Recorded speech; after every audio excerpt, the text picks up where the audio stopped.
Hello, everyone. My name is Xiaokui, and I am from the National University of Singapore. My talk today is about the protection of data privacy in federated learning. Federated learning is an emerging machine learning paradigm that enables multiple parties to jointly train a model without explicitly exchanging their raw data. This paradigm is particularly useful in a scenario when each party's raw data is sensitive and cannot be disclosed to other parties. For example, suppose that there are several hospitals that want to jointly construct a machine learning model on their medical records, but they don't want to share their records directly with each other because the records contain private information of their patients. For such a scenario, federated learning can help. And its basic idea is to let the hospitals exchange some model information instead of their local data. For instance, suppose that the model is trained using stochastic gradient descent. In that case, the training process will have a number of iterations, and in each iteration, we will compute the gradient of the model parameter based on the training data. And then we'll use the gradient to update the model. For this computation of the gradient, it is actually possible for the hospital to not reveal their local data at all. Instead, what the hospitals can do is to compute their local gradient based on their local data. And then they can exchange their local gradients and aggregate them to obtain the global gradient. And then the global gradient can be used to update the model. Intuitively, this solution provides a level of privacy protection because the local gradients do not directly reveal any medical records. This makes it much better than revealing raw data from each hospital because the raw data really contains explicit sensitive information. But the natural question is this solution of sharing local gradients good enough for privacy protection? Unfortunately, the answer is no. And that is because the local gradients may still reveal sensitive information, as we'll explain in the following. First, observe that for each party, its local gradient is a function of the model parameter theta and the local batch of records bi that are used to compute the gradient. Specifically, we take the gradient of the objective function f with respect to the model parameter theta, and we average it over all the records in the local batch bi.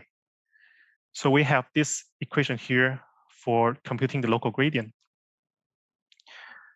Notice that if the local gradient is revealed, then the only unknown in this equation is the local batch bi, because the objective function f is known by all parties, and the model parameter theta is also shared among all of the parties.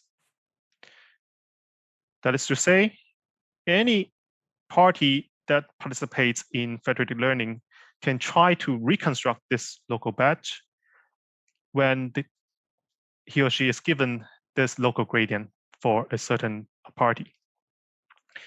And that is because the attacker can just try to solve this equation given the local gradient and the model parameter.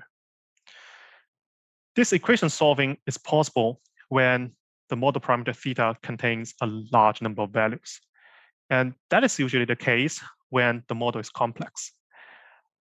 For instance, if the model here is a deep neural network, then naturally you will have a lot of parameters that an attacker can utilize.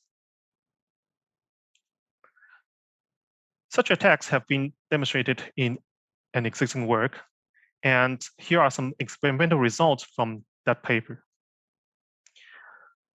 What is shown here are sample images reconstructed from the gradients of a deep neural network. you can see that the reconstructed images are quite close to the ground truth. So it shows that the local gradients can actually leak a lot of information. In fact, there are various places in federated learning that may incur privacy issues, and local gradients are just one example. In the subsequent part of this talk, we will discuss some other possibility of information leakage, as well as some existing solutions to mitigate the information leakage. The basic idea of the existing solution is to either use cryptographic techniques to conceal information or to add noise into the model to increase the difficulty of attacks. To explain, let's first go back to our previous example, where we mentioned that revealing the local gradients may have privacy issues because they can be used to reconstruct the local data. To address the problem, one idea is to use cryptographic techniques to let the hospitals conceal the local gradients, but at the same time, still allow them to derive the global gradient in a certain way. This can be done using secure multi-party computation, or MPC for short. The basic idea is to let the parties transform their local gradients into some encrypted values, and then let them exchange those encrypted values to compute the global gradient using some secure protocols. Just to give a quick example, let us consider that there are 3 hospitals and they want to aggregate their local gradients. In that case, one very simple way to do it is to let each of the hospital divide its local gradient into 3 random vectors, such that the sum of the random vectors equals the local gradient of the hospital. Okay, so hospital 1 would have 3 random vectors like this, and the same goes for hospital 2 and 3. After that, we can let each hospital keep 1 of the random vector while sending the other 2 random vectors to the other 2 hospitals. Something like this. So in the end, each hospital will receive 3 random vectors, 1 from itself and the other 2 from the other 2 hospitals. Then what the hospitals can do is to take the sum of the random vectors that they have received, and then they can exchange this random sum with each other to compute the global gradient. The reason is that the global gradient just equals the summation of all of the random vectors from all of the hospitals. Therefore, by exchanging their random sums and by adding them up, the hospitals can compute the global gradient to update the model without revealing their actual local gradients in this process. So this is the basic idea of how we may use MPC to compute the global gradient. But is it good enough for privacy protection? Unfortunately, the answer is still no, because the global gradients may still leak sensitive information. And the rationale is that the global gradients are still a function of the model parameter and the local batches of data from the hospitals. Therefore, given the global gradient and the model parameter, an attacker can still try to reverse this function here to obtain information about the local data. Just that in that case, the difficulty of the attack is much higher than the case of local gradients, because there are a lot more unknown variables in this equation. In particular, there are a lot more records in this union of the local batches of data compared to the case of each individual batch.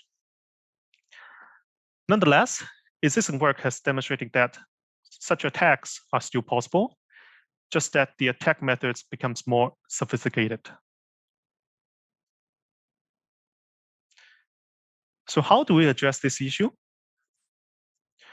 One idea is to use MPC to conceal the global gradients as well. In that case, we will need to conduct the whole training process using MPC so that each party will not see any of the intermediate result, but sees only the final model. This solution sounds intuitive, but there are two issues. First, if we are to do everything in MPC, then there are a lot of complex calculations to be performed using secure protocols. That leads to huge computation costs. Fortunately, this issue could be alleviated using trusted hardware, which we'll discuss shortly. The second issue is privacy. In particular, even if we conceal all intermediate results, the final model itself may still reveal private information. To mitigate this issue, we may add noise into the model, which is an approach that we will also discuss in the following. So let's first talk about the trusted hardware approach to conceal the intermediate results. The basic idea here is that we can let all parties work with a server that's equipped with some trusted hardware. This is a special type of hardware that can be used to create a trusted execution environment on the server, such that all of the data and program in this trusted execution environment are encrypted and are secured against everyone, including even the owner of the server. In other words, if we rent such a machine from a public cloud and perform some operations in such a trusted execution environment, then not even the owner of the public cloud would have an idea what we are doing here. A typical example of such trusted hardware is Intel XGX, which is a technology available in many of the Intel CPUs on the market. With such trusted hardware, we can conduct the model training process in the trusted execution environment and let each party send information into the trusted execution environment to facilitate the training. In that case, each party does not need to worry about leakage of intermediate results because everything is secured by the trusted hardware. Then, in the end of the training process, each party will only learn the final model from the trusted execution environment, but not any other information. This prevents any privacy issues related to the revelation of local and global gradients. So it's a very powerful solution. Nevertheless, trusted hardware has its own limitations. First, the trusted execution environment is usually restricted in size because it cannot be too large, otherwise it's difficult to make it secure. And it's unable to use GPUs. As a consequence, it's difficult to train a large model using the trusted hardware. Second, there exists side channel attacks against trusted hardware by exploiting subtle details in the hardware implementation. Therefore, trusted hardware is not a bulletproof solution. Furthermore, even if the trusted hardware conceals all intermediate results, the final model that the parties obtain in the end of the training process may still leak sensitive information. The intuition is as follows. Observe that during the training process, the machine learning model is updated again and again with information from the training data. Therefore, the model may unintentionally memorize some of the training information just because it has seen it so many times. In that case, if we take a record from the training data and ask the final model to produce a classification or prediction for the record, then the model's behavior might be different from the case when the record is not taken from the training data. This is like a student attending an exam and seeing that one of the questions is something that she has done before. In that case, the student can quickly write down the answer without any hesitation. In contrast, if the student has not seen the question before, then chances are that she will take some time to work out the solution before writing anything down. Therefore, by observing how a student answers a question in an exam, we may actually infer whether the student has seen the question before the exam. Similarly, by observing how a model behaves on a given record, an attacker may infer whether the model has seen the records in the training process.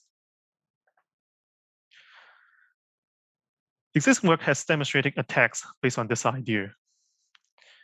In particular, let us consider that we have an adversary who wants to infer whether certain records is part of the training data for a certain model.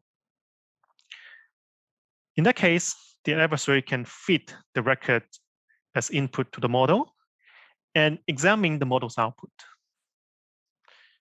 The intention here is that if the model has seen the record in the training process, then the model's output may have a high confidence score.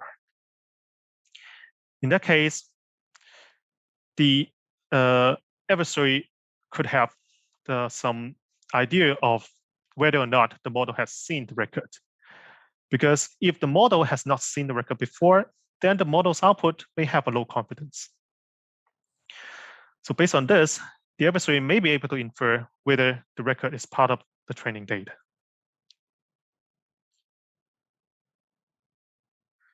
Similarly, existing work has also demonstrated that it is possible to extract sensitive text from a natural language model.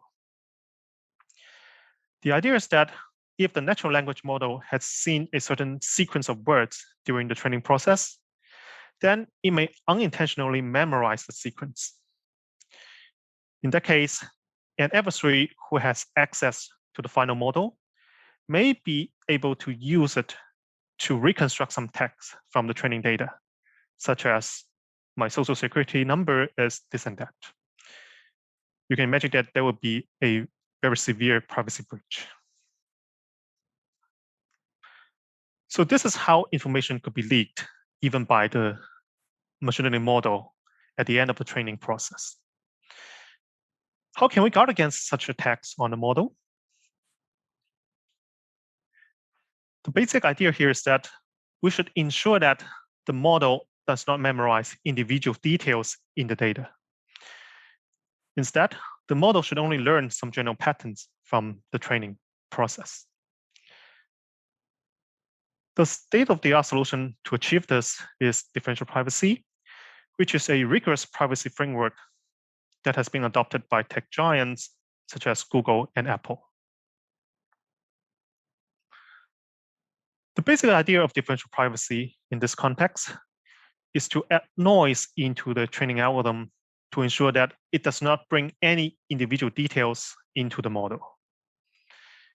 There is a whole set of formal theory regarding how this should be done and what noise should be used, but I will not go into the details.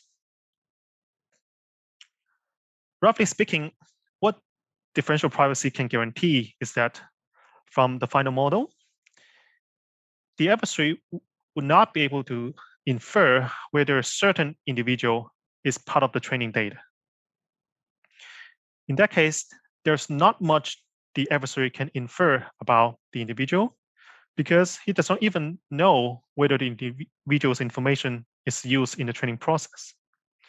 I mean, if the individual is not involved in the training process, then it does not make sense for the adversary to try to infer the individual's information from the model's output.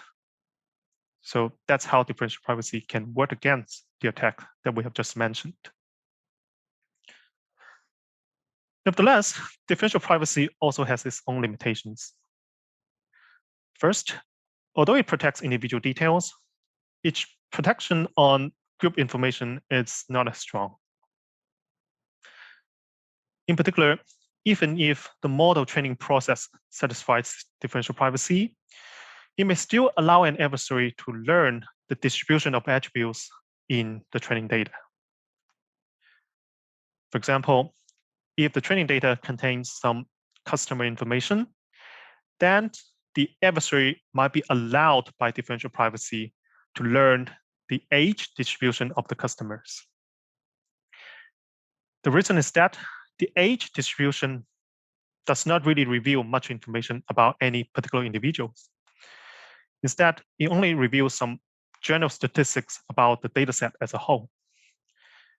Therefore, the age distribution of the customers is not really something that is considered sensitive under differential privacy.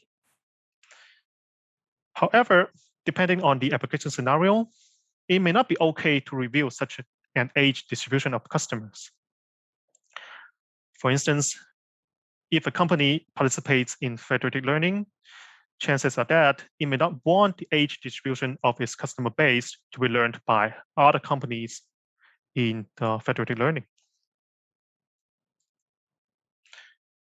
Second, even if a model itself does not reveal sensitive information about the training data, using the model on new data could still have privacy implications.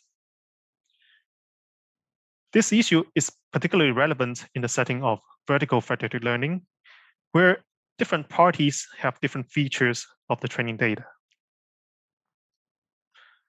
For example, suppose that there are two parties doing vertical federated learning, such that one party has some feature A, while the other party has some other feature B and the labels.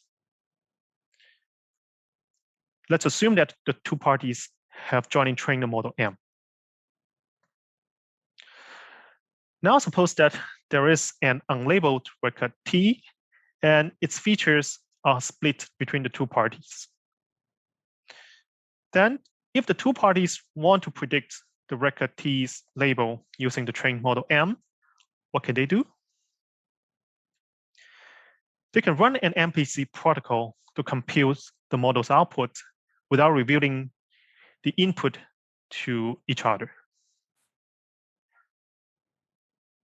But the problem here is the model's output is actually a function of the record's feature on A and B. Therefore, once the model's output is revealed, each of the parties can try to infer the other party's feature by trying to reverse the model's output back to its input. This can be done using some regression techniques, and it has been demonstrated in a recent work.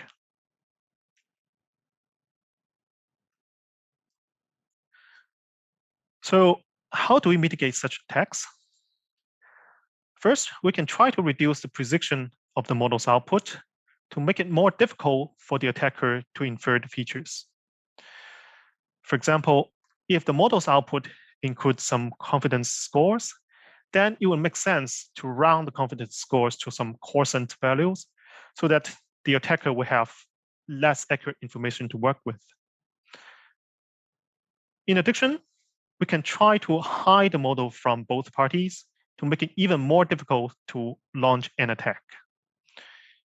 For instance, we may train the model in a trusted execution environment, and then we keep it there for prediction and classification without sharing the model to either party.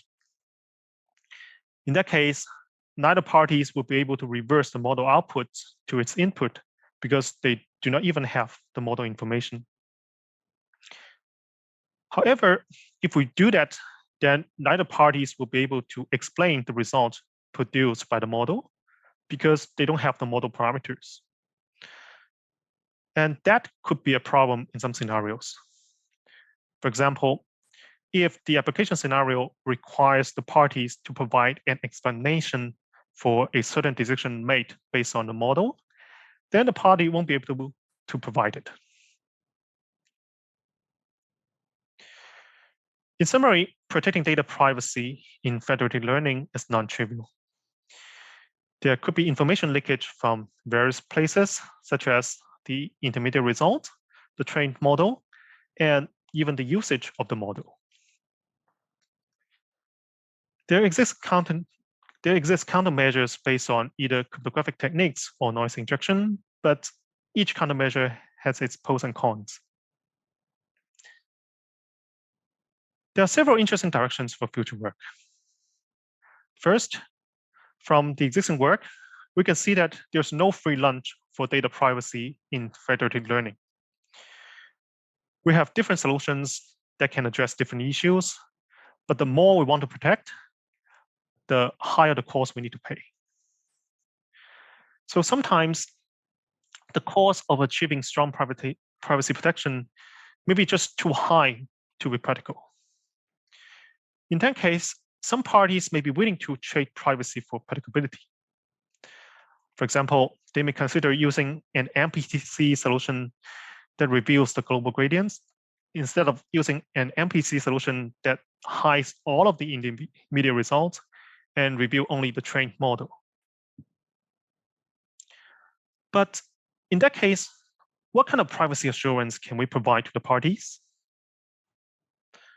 We cannot just say that we will reveal the global gradients and that's it, because the parties may not understand the implication of that.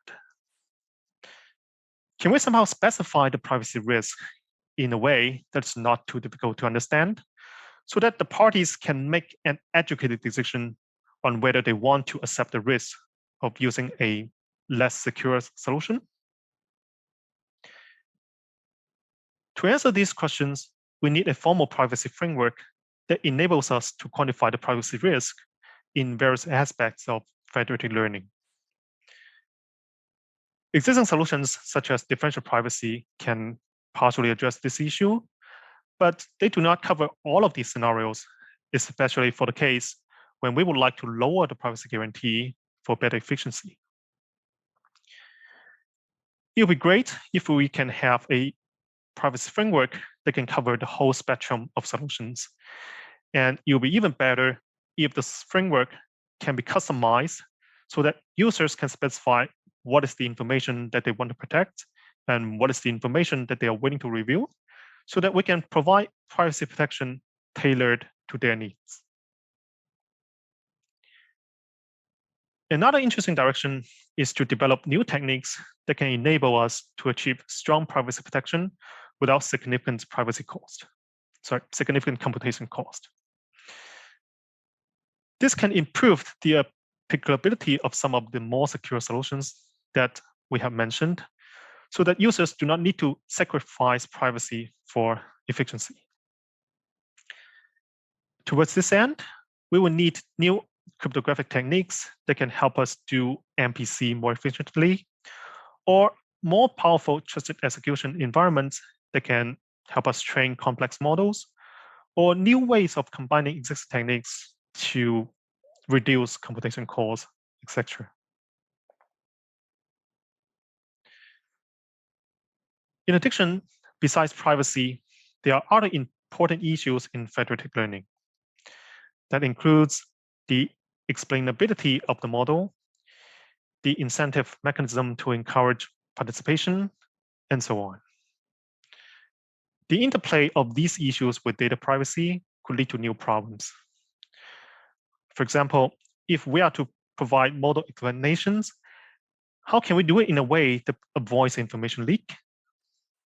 Or how can we calculate the incentive for each party in federated learning without asking them to reveal private information from their local data sets? These are interesting problems that could lead to new solutions. Finally, I would like to mention that at the National University of Singapore, we are developing a federated learning system called Falcon. Our main focus is vertical federated learning, and we aim to address some of the privacy issues that we have mentioned in this talk. We are happy to explore any opportunities for collaboration. Thank you. Okay, thanks, Xiaokui, for the interesting and insightful talk about preserving data privacy in federated learning. So let me see, we don't have lots of questions here in the chat window. So let me ask you a few questions. First, so you talked a lot about using a lot of the privacy techniques to protect the privacy. But we know that in some scenario, especially in this decentralized setting where different devices contribute data, sometimes we have to allocate the profit, the benefit based on the contribution of this data. Now, it seems like this goal is conflicting the goal that we need to protect what each party contributed in this whole competition process. So I'm wondering, do you have any thoughts or any idea how these two things can work with one another, meaning that how are we going to achieve these value allocation model with privacy protection? Thanks, Seth, for the excellent question. So if I understand correctly, you're saying that we need to have some incentive mechanism to sort of evaluate what is the contribution from each party, and then we need to sort of pay each party based on their contributions. And this essentially is saying that we have a way to measure how much each party has contributed, and then we're going to calculate a reward based on that. The calculation of this measurement of contribution can actually be done using a privacy-preserving mechanism. Say you can use a multi-party computation protocol to compute the metric that evaluates each party's contribution, and then you just pay each party based on that. In that case, you can still do incentive mechanisms without intruding privacy. Okay, great, thanks. So we have one question popping up in the window. Does leakage of ID lists in the vertical federated learning can be prevented? Privacy set interaction still may reveal subset of ID list. I'm not sure if I understand fully this question. Xiaokui, did you have a chance to look at the question? Yeah. Yeah, sure. So I guess the question is saying that if in the vertical setting, if a different party has a different set of, let's say, users data, then in order to perform the learning test, they will have to first find out what is the common set among them. Yes. And that can be done using MPC, but the result of this common set essentially tells every party which are the ones that are common in all the participants' data. So I guess the question is asking whether this is already a leakage or can it be prevented? Yeah. That's actually a very interesting question. So you're saying that we should try to hide the ID of the common set while still being able to perform the machine learning tasks. I'm not sure whether that's doable, but it could be something that's worth looking into. At least I'm not aware of any existing solution that can handle that. Okay, great, thanks.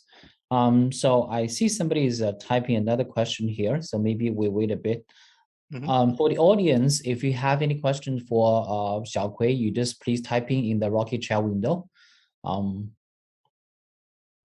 Okay, so another question while people are typing, may I ask, do you have any more to elaborate on how the model's complexity would have an impact on these techniques that you mentioned in your talk? Nowadays we have a variety of different model complexities, from the most complicated machine learning, deep learning, all the way to traditional data mining classification algorithms. How would the model complexity affect those techniques that you mentioned? Sure. So in general, whatever computation that you do on plain text, you're going to pay a lot more in terms of computation costs if you want to do it using MPC or any other techniques that preserve privacy. So that would mean if your model itself needs a lot of computation to be done in the plain text domain, like a deep neural network, then it's going to take you a long, long while to get it done in a secure setting. I'm not sure there's any good solution for that at the moment. Perhaps with the advancement of security techniques, we can reduce this cost a lot more in the near future so that we can train more complicated models in the federated learning setting. Okay, so there is one question is MPC already efficient enough for horizontal federated learning? It depends on how much security you would like to have. Like if you want to train the whole model, everything in using MPC without revealing any intermediate result, and your model is super complex, like a deep neural network, then I don't think it is efficient enough to do that. Okay. Does that answer a question? Anybody has any other questions for Xiaokui?